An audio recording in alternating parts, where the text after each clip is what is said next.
9 मई के मुल्क जुबान के ट्रायल मिलिट्री कोर्ट्स में करने के खिलाफ तहरीक इंसाफ और इसके हामी वकला सुप्रीम कोर्ट से रुजू कर रहे हैं। इनका मौक़िफ़ है कि सिविलियंस का मिलिट्री कोर्ट में ट्रायल नहीं हो सकता। पाकिस्तान का आइन इस बात की इजाज़त नहीं देता कि सिविलियंस का मिलिट्री कोर्ट में ट्रायल किया जाएगा। तहरीक इंसाफ वकला की मदद से इस कोशिश में है कि वो अपने कारकुनों के मिलिट्री कोर्ट में ट्रायल रोक सके। इसीलिए एक वकला तहरीक चलाने की भी कोशिश हो रही है। अब सवाल यह है कि क्या एतजाज़ अहसन समेत तहरीक इंसाफ की इस हवाले से पिटीशन सुप्रीम कोर्ट में सुनी जाएगी और इस पर क्या फैसला होगा।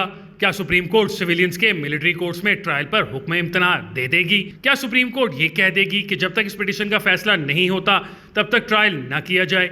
इस तरह सब ट्रायल रुक जाएंगे। क्या सुप्रीम कोर्ट पिटीशन तो सुनने का आगाज कर देगी लेकिन ट्रायल नहीं रोकेगी? ऐसा हुआ तो इसका तहरीक इंसाफ को कोई फायदा नहीं होगा। जवाब और फिर जवाबुल जवाब, केस भी सुना जाता रहेगा और सजाएं भी सुनाई जाएंगी। इस पर शायद हुकूमत और इस्टेब्लिशमेंट को भी एतराज़ नहीं होगा।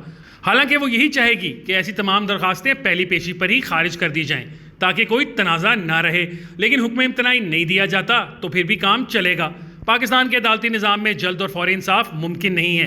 केस कई साल चलते हैं, मुलजमान बच जाते हैं, अपीलों में कई साल लग जाते हैं। इस तरह हमारा निज़ाम इंसाफ फ़ाल नहीं है। चंद सियासी मुकदमात सुनकर यह तासर देने की कोशिश की जाती है कि निज़ाम इंसाफ चल रहा है। हालांकि निज़ाम इंसाफ चल रहा है, ना इंसाफ मिल रहा। अदलिया की सारी तवज्जो सियासी केसेस पर है। आम आदमी को जल्द और फौरी इंसाफ देने पर कोई तवज्जो नहीं।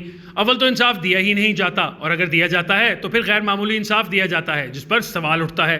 9 मई के सानहे के बाद भी हमारी अदलिया ने सानहे के मुलजमान को कैफरे किरदार तक पहुंचाने के लिए कोई कदम नहीं उठाया, बल्कि 9 मई के जिन मुलजमान के मुकदमात मिलिट्री कोर्ट्स में नहीं गए इन्हें सिविल अदालतों से रिहाई मिल गई।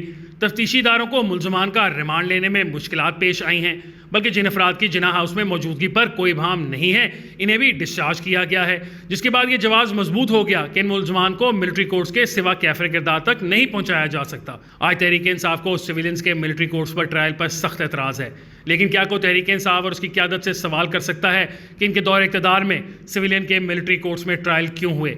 अगर इनके दौर इक़्तिदार में मिलिट्री कोर्ट्स में ट्रायल जायज़ थे तो आज नाजायज़ कैसे हैं?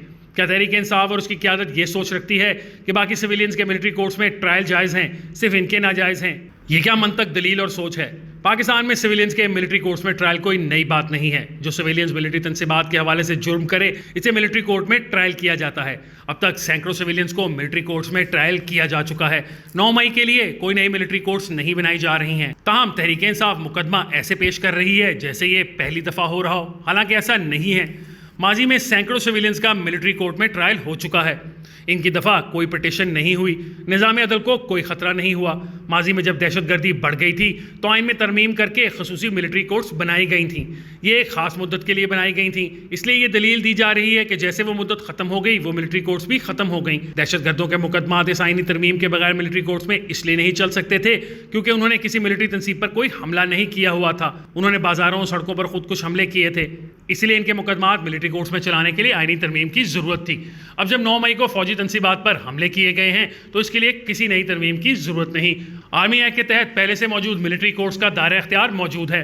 पाकिस्तान का निज़ाम अदल मुल्क में जल्द और फौरी इंसाफ की फराहमी में नाकाम रहा है।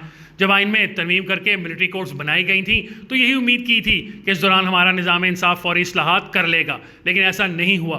कई सालों से मुकदमात को जल्द निपटाने के लिए कोई इस्लाहात नहीं की गई हैं। तारीख पर तारीख के कल्चर का कोई हल नहीं है।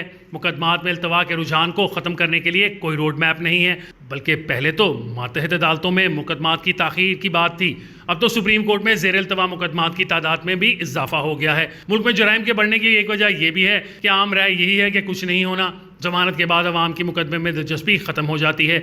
जब कई सालों बाद आला अदालतें अपीलों का फैसला करती हैं तो हालात ही बदल चुके होते हैं। बहरहाल इस वक्त मुल्क के निज़ाम इंसाफ की जो सूरत हाल है इसमें 9 मई के मुलजमान को सज़ा देना मुमकिन ही नहीं। अगर एक बच्ची ज़ैनब के मुलजम को सज़ा देने के लिए उस वक्त के चीफ जस्टिस एक्शन ले सकते हैं और चंद दिनों में मुकदमे का फैसला हो सकता है तो 9 मई के लिए भी ऐसी हिदायत जारी की जा सकती हैं, लेकिन ऐसा नहीं किया गया, जिसका मतलब है कि 9 मई के वाक़यात को कोई ख़ास अहम नहीं समझा जा रहा। ऐसी सूरत में मिलिट्री कोर्ट्स के सिवा कोई ऑप्शन नहीं रहता।